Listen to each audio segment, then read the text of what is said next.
udara cerah ceria, saya Kak Ros juga cerah ceria menemani Anda di acara Rumpi No Secret. Hari ini ditemani oleh Dani di pojok sana dan sudah hadir beberapa bintang tamu yang akan berbagi ceritanya. Salah satunya adalah Ustadz Dery. Assalamualaikum Ustadz yang sudah hadir. Kemarin kita lihat, selalu tersorot mendampingi Ahmad Dhani kemarin pas mantu ya.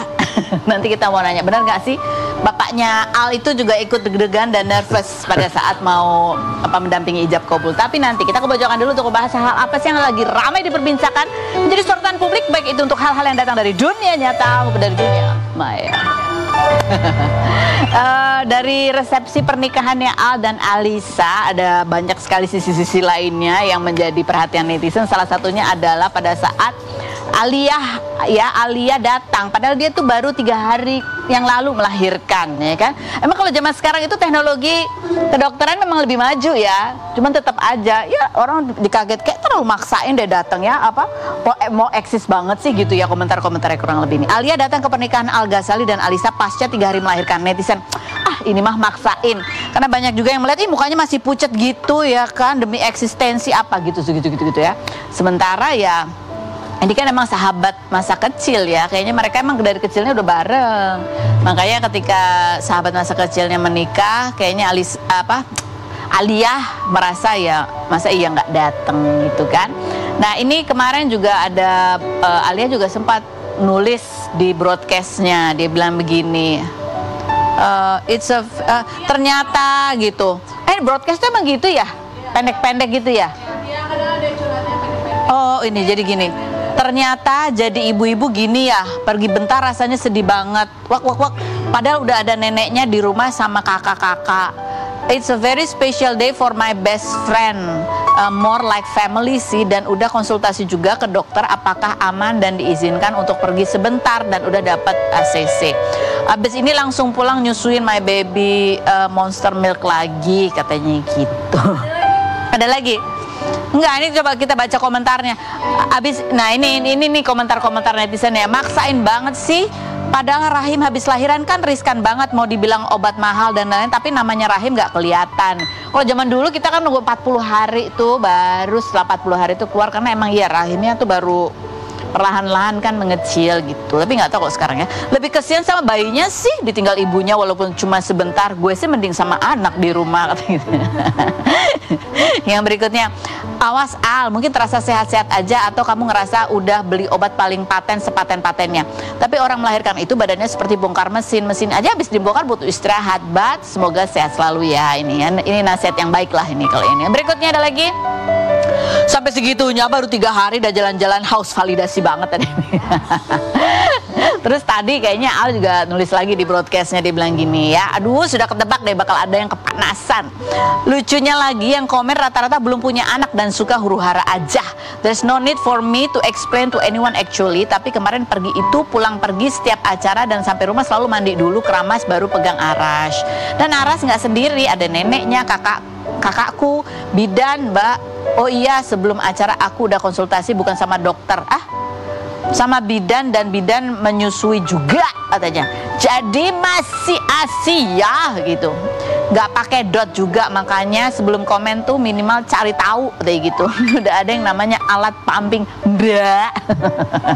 Aduh, yang namanya ibu baru melahirkan tuh juga hormonnya masih bla bla ya. Jadi akan mudah terpancing emosi, apalagi kan kalau menyusui itu juga lumayan lelah ya, harus bangun malam-malam. Ada lagi, tapi ada yang belain juga. Ada yang belain coba. Untung Alia nggak tinggal di kampung. Kalau di kampung gue nunggu 40 hari dulu ya baru boleh keluar, takut sawan katanya. Aku dulu tinggal di mana? Tapi orang dulu emang begitu ya kan. Kalau orang sekarang aku nggak tahu deh. Kita sama-sama hebat, selesai sesar bisa langsung beraktivitas. Bedanya kamu kondangan, sedangkan aku ngurus suami dan bayiku dari A sampai Z. Yang berikutnya, kok bisa sesingset itu, mana pakai bustier lagi? Iya sih itu ya. Itu juga sih kayaknya aku antara memuji dan iri tentu. Ya berikut.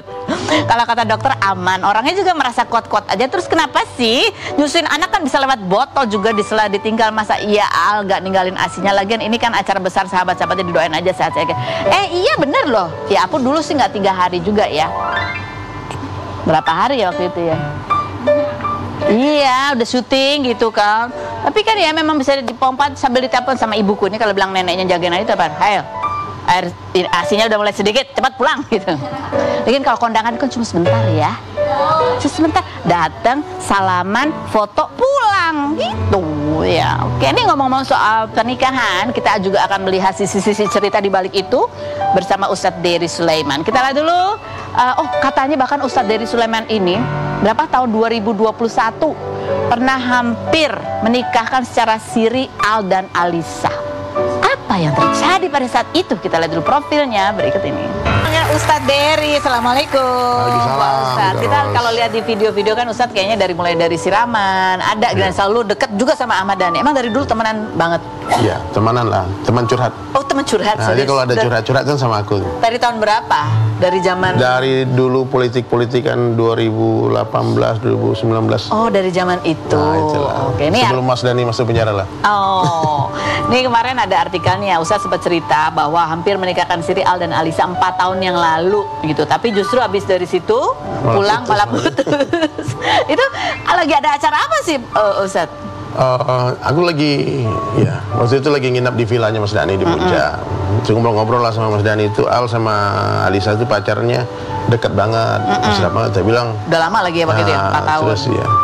Terus aku bilang, nikahin aja Mas daripada mereka maksiat kan, kemana-mana berdua, keluar negeri berdua, gitu. Takutnya khilaf gitu. Waduh nggak paham gue kan, lu aja dah katanya.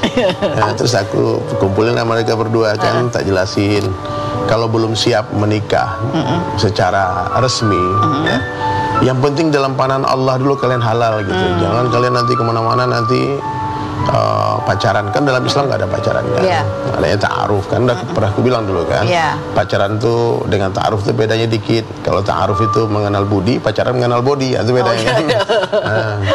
Pokoknya itu kocak banget tuh acara itu. Masa nikah sih, ini belum siap, ini belum siap, tapi kan pacaran mereka siap. Iya. Nah, jadi saya bilang kalau mau biar aku temui walinya. Kan dalam Islam tuh menikah tuh benar-benar lebih mudah dari zina. Ada wali, ada saksi, kemudian ada pengantinnya, ada ijab kabul. Nah itu rukun nikah kan Pak itu kan. Terus berarti harus nemui bapaknya Alisa dong. Nggak berani om katanya. Nah, biar om yang datang. Nah, tuh saya bilang aku datang, Al temanin aja. Jadi sempat datang tuh ke bapaknya? Nggak jadi, orang keburu putus pulang dari sana. Baru ngomong-ngomong gitu, udah mau melangkah selanjutnya gitu ya? Nah, waktu itu tiba-tiba break mereka. Terus siap-siap satu balik lagi kan. Jodoh kan cara Allah memang nggak mudah kan untuk. Tapi benarkah bahwa Ustadz Dery juga yang bilang kayaknya kamu cocok deh sama dia gitu? Iya betul. Mereka mirip wajahnya. Cocok, satu ganteng, satu cantik kan? Iya. Jadi waktu putus juga katanya Ustadz Dery yang ayo kejar lagi gitu. Iya, semangat lagi. Pokoknya semangat. Ya karena untuk mencari yang cocok, yang lebih baik lagi itu belum tentu yang nanti yang dapat itu lebih baik dari yang apalagi mereka sudah dekat lama kan. Iya betul. Begitu. Ini ada videonya ya 4 tahun yang lalu pada saat Ustadz Dery itu mengajarin gimana caranya melamar. Berikut ini. Deep ini. Tapi Masya Allah begitu balik lagi langsung kan bulan Juli, Septembernya langsung dilamar. Itu apakah juga enggak, atas saran juga jangan berlama-lama pacaran? Al bilang, Ustadz ini manifest yang dulu ya. Obrolan kita dulu tuh jadi kenyataan sekarang. Hati-hati dengan berdoa, bergurau, bercanda nanti bisa jadi kenyataan. Nah makanya kalau bergurau pun jangan sembarangan ya. Nah, itu jadi betulnya. Betulan. Kita lihat kompilasi seperti apa sih suasana rangkaian pernikahan Al dan Alisa berikut ini. Allah, mantap banget tuh, satu nafas ya pas ijab kabulnya. Dan menarik doa dari bundanya ya, semoga tidak ada orang ketiga. Lihat gak itu Ustadz Dery? Iya. Bagus kan doanya ya? Iya. Tapi nasihat Mas Dhani juga bagus. Apa? Pokoknya apapun yang terjadi kan nggak ada istri yang sempurna, nggak ada suami yang sempurna. Pertahankan pernikahan. Pertahankan pernikahan. Seperti saya katanya. Gitu. Kemarin wartawan ketawa semua. Lo kenapa kalian ketawa gitu? Tapi kalau kita lihat ya, yang di awal-awal tadi pas sungkeman tuh kan, wah, itu Mas Dhani itu banget gitu mukanya, nggak kayak biasanya. Betul. Gitu. Dia nahan nangis. Sebetulnya dia nangis saja. Iya. Dia nangis saja. Sebetulnya aku kalau lihat Mas Dhani itu dia nggak jarang nangis, kalau urusan lain dia nggak bisa nangis. Anak. Iya. Dia kalau ditanya sama masalah anaknya, waktu Om Deddy Kebuzer nanya pilih mana, Al atau Safia. Dia nangis kan, dia bisa jawab kan. Iyalah. Waktu di tahanan, waktu ulang tahunnya Safia kan dia nangis juga, terisak-isak kan. Jadi sampai dibuat lagu tuh, kamu-kamulah itu kan lagu buat anaknya. Tahukah kamu? Jadi Mas Dhani ini memang orang tua yang sangat-sangat sayang pasti. Sayang sama anak. Jadi kalau makanya betul Al nikah ini dia terharu, apalagi dengan berkumpulnya dua keluarga dengan syahdu, dengan damai, semua berpelukan, semua bersalaman, semua senyum. Oh, itu peace banget. Nah, yang dibacakan ayat-ayat Al-Quran, salawatan, istighfar, tasbihat, tahlil. Jadi air yang dimandiin itu ternyata aku nggak paham adat Jawa kan. Sebetulnya Mas Dhani itu pengen aku datang biar aku ngasih nasihat di sana, tausiah. Tapi rangkaian acaranya bahasa Jawa semua. Aku kan nggak bisa bahasa Jawa. Kan nggak harus pakai bahasa Jawa kalau tausiah. Pakai bahasa Jawa ininya, adatnya. Oh, jadi emang airnya biasanya dari 7 sumur ya. Akhirnya ada orang ya yang pakai bahasa Jawa lah yang doa. Oh, maksudnya pada saat prosesi siraman itu. Sebelumnya. Oh. Nah, ini benar nggak, apa sih kalau boleh tahu ya, yang menjadi apa ya, yang berkecamuk di hati Mas Dhani pada saat sebelum pernikahan ini sebagai seorang ayah yang melepas anaknya. Benarkah bahwa beliau itu ada kekhawatiran masih belum cukup memberikan bekal anak laki-lakinya ini untuk masuki menjadi kepala keluarga gitu? Kalau aku rasa sudah, cuma ini momen kan momen pertama mantu kan. Jadi pengalaman pertama ya grogi lah. Mungkin nanti pas El Madul udah lebih tenang. Udah profesional kan, udah pernah. Jadi apa cerita nggak yang bikin beliau deg-degan tuh apa gitu? Ada nggak? Iya, Mas Dhani itu gitu orangnya kan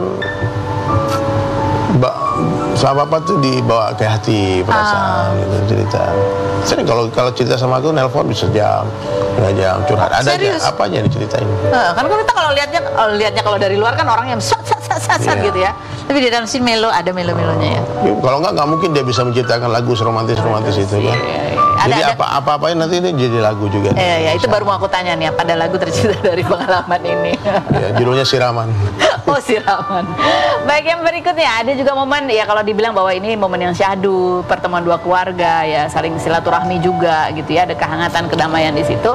Dan yang kemarin juga sempat viral adalah momen salaman Mulan ke Maya. Juga sebelumnya ada Dhani ke Maya juga. Ini kita lihat yang berikut. Tapi Ustaz nggak lihat momen salaman itu lagi kesini. Iya. Aku ya yang di dalam dalam suasana itu sebetulnya nggak ada lagi apa-apa. Semua sudah bahagia dengan kehidupan masing-masing, sudah menerima takdirnya masing-masing. Bahkan anak-anaknya pun bangga punya 2 ayah kan. El kan bilang kan kelebihanku cuma 1 aja kan. Ayah punya bapak 2, satu kaya banget kan. Jadi ya hikmahnya perpisahan mereka apa? Akhirnya Bunda Maya ketemu suami yang lebih sayang, lebih cocok. Terus Mas Dhani juga ketemu Temulan yang sekarang dua periode loh, DPR RI. Berarti kan bukan sembarang orang kan, berarti banyak orang yang sayang sama dia juga kan. Jadi sebetulnya yang belum move on itu cuma netizen. Mungkin ya. Tapi kalau mereka, saya yakin sudah selesai ini. Udah saling memaafkan. Iya, mungkin yang masih pedih itu mengingat bahwa masa kecil anak-anak itu harus mengalami momen kesedihan yang luar biasa. Itu sih kayaknya ya. Komentarnya itu coba kita baca yang berikut ini ya. Suka lihat Mbak Mulan rendah hati banget mau salaman sama Bunda. Alhamdulillah Bunda menyambutnya. Yang berikutnya, antara kesel sama sedih sih lihat ini, kayak mencoba perdamaian sama keadaan, tapi hati masih ada hancur walau sudah lewat begitu lamanya. Semoga ada hikmah di setiap kejadian. Mau gimana pun emang sudah jalannya takdir. Semoga bisa berdamai kayak Krisdayanti dan Anang. Kalau udah ada cucu sih kayaknya lebih legowo lagi. Yang berikutnya, nggak bisa ditutupin di sini senyuman Dhani senang banget karena Bunda Maya bisa hadir. Emang iya? Iya pasti. Iya. Ya pastilah. Emang tadinya ada ya pastilah kan kekhawatiran. Oh, kekhawatiran. Karena ini untuk anak ya. Tapi ini kan memang udah dimusyawarahkan. Sebetulnya komunikasi kedua keluarga kan sudah lancar dari dulu. Kan Dul sama Bunda kan. Al sama Mas Dhani. Nggak mungkin nggak telepon-teleponan terus kan. Ya paling jadi kita kan kadang-kadang lihat dari jauh itu suka buat pertanyaan dan jawab sendiri. Iya. Kadang gara-gara satu foto tuh di framing tuh. Kan foto yang rame-rame itu kan Tembulan nunduk tuh. Pas habis nunduk kita angkat kepala lagi. Iya. Pas angkat kepalanya kan nggak ada fotonya. Yang ke pos itu ya akhirnya orang angkat kepala lu macam-macam. Netizen tuh. Aku ingatkan ya maaf ya ini bukan menceramai tidak. Tapi setiap komentar itu akan jadi hutang di akhirat. Aduh. Oh bahaya, hati-hati. Jadi kalau seandainya komentar kita itu benar, itu jadi gibah. Kalau salah jadi fitnah. Jadi kalau tidak bisa menulis yang baik-baik, diam. Ya. Kalau bertanya itu beda dengan menghujat ya. Kalau bertanya, ini kenapa nundukkan kepala? Lagi ceritanya kan, angkat kepala lu dong. Sampai gitu. Malu kan gitu. Jadi aku bilang ya kok jadi begini ya. Ini Mas Dery ini bisa aja ya, sengaja ya posting-posting foto kayak gini biar Mulan dibully ya. Aku dibully juga. Aku dibully. Saya bilang aku repost punya Mas Dhani, saya bilang tuh yang itu foto itu. Yang ini. Padahal lagi ngecek apa? Lagi chatting. Lagi ngecek komen netizen kayaknya. Ada aja ya Allah. Ada. Ini mengangkat kepala semua gitu. Ini loh, foto ini kan kayak sebentar cekrek gitu ya. Padahal kejadiannya begitu cepat. Biasa. Yang berikutnya Q&A kita buka pertanyaan dari netizen. Ustadz Dery, momen haji kemarin katanya Ustadz sering nemenin Igun dan jadi tempat curhat Igun, benarkah? Kemarin proses Ustadz naik haji juga ada sebuah cerita juga di balik itu. Aku tuh nggak nyangka bakal pergi haji. Memang panggilan Allah ya. Orang sering tanya, ini visa apa Ustaz? Kok bisa berangkat? Kok teman-teman banyak nggak berangkat? Saya bilang ini visa cinta dari Allah. Saya tidak keluarkan biaya sepeser pun. Semuanya Arafi sama TGG yang siapkan. Allah gerakkan hati mereka. Padahal maaf ya kita juga nggak terlalu akrab-akrab banget. Cuma ketemu berapa kali di beberapa sesi. Cuman terakhir ketemu itu memang di Madinah. So Arafi bilang, Ustadz Dery 2005 temani saya haji ya. Jadi bahasa itu nemanin Arafi. Dan sebetulnya visanya Arafi keluar katanya, cuman karena ada urusan di sana yang urgent yang beliau nggak bisa tidak hadir, maka akhirnya yang nemenin aku Priyo, manajernya Arafi. Jadi karena itu jamaah-jamaah kayak 7 V-nya deh, VIP. Jadi otomatis hotelku pun bagus lah ya, berdekatan dengan hotelnya Igun. Igun tuh 12 V-nya. Betul-betul itu Kenapa bisa disebut 12 bagus V? banget. Masya Allah. Dia kamar sendirian kayak kamar raja-raja. Biayanya pun berkali-kali lipat dengan orang-orang biasa lah. Itu gitu, kayak ya kan surat cinta dari Allah. Surat cinta dari Allah. Pokoknya karena Igun dia orang yang nggak bisa rame-rame, dia sendirian. Maka aku kalau makan siang pergi ke tempat Igun, ngobrol kan sebelahan hotelnya. Membeda kelas lah. Cuman di Arafah juga pas keluar toilet, Igun lagi dikerumutin mak-mak, minta diselamatin. Ayo tarik gua dong, cari ke tempat yang aman yuk gitu loh. Gak bisa kan kalau Igun keluar pasti ibu-ibu histeris kan, pada gemes kan. Akhirnya kita duduk terus dia ngobrol gitu. Kayaknya gua harus gundul deh, kayak lu kata Ustaz. Lu gundul, terus gua pakai sorban, banyakin jenggot, udahlah hijrah. Masya Allah. Nah, itu betul-betul gundul kan? Dia gundulin betul kan. Dan Igun, aku lihat betul-betul banyak dia tafakur, banyak dia merenung, berdoa. Aku lihat doanya dia nangis. Dia mendalam lah gitu loh. Memang kita lihat jejak digitalnya Igun kan, bangun masjid di Afrika, bangun pesantren, sekarang mau bantu Palestina besok ini. Jadi jangan, kita nggak boleh meremehkan siapapun juga. Dan Allah beri dua mata itu, satu mata itu harus selalu melihat kebaikan orang lain, satu mata melihat keburukan diri sendiri. Maka aku hanya melihat kebaikan Igun itu. Igun tuh baik banget dan Masya Allah ya. Ya makanya ketika dia lagi duduk di masjid, aku diam-diam aku videoin. Ya orang baik lah. Banyak lah rencana-rencana, bahkan mau bangun masjid di Jepang lagi nanti. Ya doainlah Igun, mudah-mudahan nanti tahun depan dia bisa berangkat haji lagi dengan seorang wanita yang bisa dijadikan istri. Amin. Yang terbaik buat Igun ya. Bahkan kita banyak belajar ya, maksudnya bagaimana khusyuknya Igun beribadah juga pada saat di Arafah, yang sempat cerita juga bahwa dia nggak mau berhutang lagi, udah menutup semua kartu kredit dan lain sebagainya. Betul. Dia Di waktu itu sempat aku cari dia, terus kata orang-orangnya, Igun lagi nggak mau diganggu, lagi sendirian. Di kamarnya kan sendiri, dia nggak mau gabung sama orang. Berarti dia mau khusyuk betul ya? Jadi kamarnya sendiri. Kalau kita kan rame-rame itu, bahkan kalau haji reguler kan kayak sarden tuh di tumpuk-tumpuk manusia.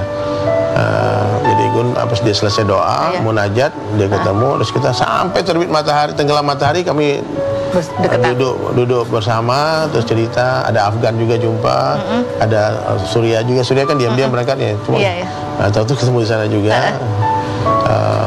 Ya orang-orang baik, masya Allah. Teman-teman nih, mudah-mudahan mabrur ya. Amin. Dan mudah-mudahan yang berencana menunaikan ibadah haji juga bisa dikabulkan. Ya Allah, Allah berangkatkan. Berikut ada Mpok Eli Sugigi. Ada cerita apa dari Mpok Eli? Benarkah Mpok Eli ini ngerasa bahwa sejak dia nggak punya pacar yang lebih muda alias berondong, rezekinya pun kurang lancar? Kita lihat dulu profilnya berikut ini. Sudah bersama dengan Mpok Eli. Ini ada artikelnya nih. Eli Sugigi merasa rezeki 3 tahun terakhir menurun drastis efek nggak pacaran sama berondong. Ya karena dilarang sama anaknya. Ya Pok ya. Emang udah keputusan sendiri juga karena capek ya sama berondong.